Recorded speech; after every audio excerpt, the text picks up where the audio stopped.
అందరికీ నమస్కారం. The pride of Telugu Indian rice RNR 15048 Telangana Sona.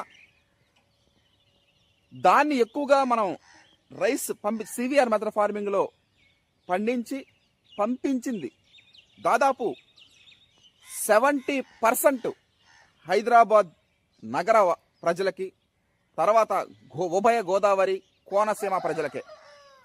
వాళ్ళకి మరీ ముఖ్యంగా ప్రకృతి రత్న Harshat Vihar and team members ప్రత్యేక కృతజ్ఞతలు తెలియజేస్తున్నాం. ఈ శుభ సందర్భంగా ఆ వరి వంగడం కూడా పురుడు పోసుకున్నది రాజేంద్ర నగర్ వరి పరిశోధనా స్థానం హైదరాబాద్లోనే. ఆ ఊరిలోనే ఆ వరి వంగడం క్రియేట్ చేయడం, ఆ ఊరు ప్రజలు ఎక్కువగా దాన్ని కన్జ్యూమ్ చేయడం. మొన్ననే హైదరాబాద్ వెళ్ళేసి వచ్చాను బాబాయ్. ప్రతి 100 మందిలో కనీసం ఒక నలుగురైనా అడిగారు, మీరు ప్రకృతి రత్న హర్షత్ విహార్ కదా, మీరు ప్రకృతి రత్న హర్షత్ విహార్ కదా, మీ రైస్ మేము తీసుకుంటున్నాం, సంతోషంగా ఉందని. అంటే వాళ్ళు ఎవరో కూడా మనకు తెలియదు. అలాంటి వాళ్ళు అంటే ప్రతి 5 కిలోమీటర్లు 10 కిలోమీటర్లో మనం పంపించినట్టు రైస్ ఎక్కువ ఉంది. అంటే వాళ్ళ అంటే అది ఒక సంతోషకరమైన విషయం. ఇప్పుడు మెట్రో ట్రైన్లో ప్రయాణించినప్పుడు కానీ హైదరాబాద్లో ప్రతి 5 కిలోమీటర్లకు ఒకసారి కనీసం ఒకరైనా పలకరించడం జరిగింది మనల్ని.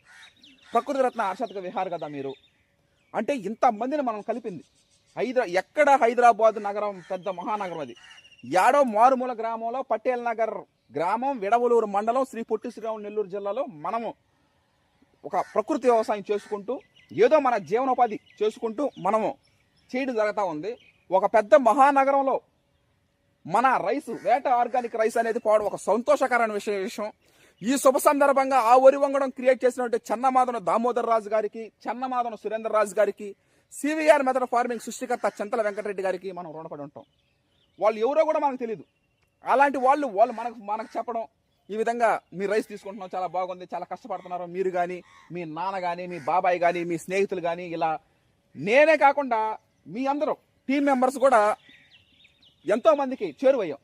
ఇది ఒక సంతోషకరమైన విషయం. ఈ శుభ సందర్భంగా ఇది ఏదో మన గొప్పతనం కాదు, ఎవరైనా చేస్తారు ప్రకృతి వ్యవసాయం. కానీ ఆ వరి వంగడం క్రియేట్ చేసినటువంటి చెన్నమాదన దామోదర్ రాజు గారు, చెన్నమాదన సురేందర్ రాజు గారు, సివిఆర్ మెథడ్ ఫార్మింగ్ సృష్టికర్త చింతల వెంకటరెడ్డి గారు, అదేవిధంగా మనతో పాటు మనకు 120 రోజుల పాటు మనకు సహాయ సహకారాలు అందించినటువంటి ఎంతోమంది, ఇప్పుడు ఇత్తనాలు చల్లిన వాళ్ళు అయితే టీం మెంబర్స్, అదేవిధంగా నారు మోసిన వాళ్ళు అయితే ఆ వానలో తుఫాన్లు, నవంబర్ నెల డిసెంబర్ నెలలో మనకి ఎక్కువ భయంకరమైన తుఫాన్లు, మామూలుగా నడవడమే కష్టం. అలాంటిది కావిడి దబ్బేసి బరువు వేసి నారు మోసి నారేత వేసినటువంటి వాళ్ళు కానీ, నారు పై కొసలు చుంచి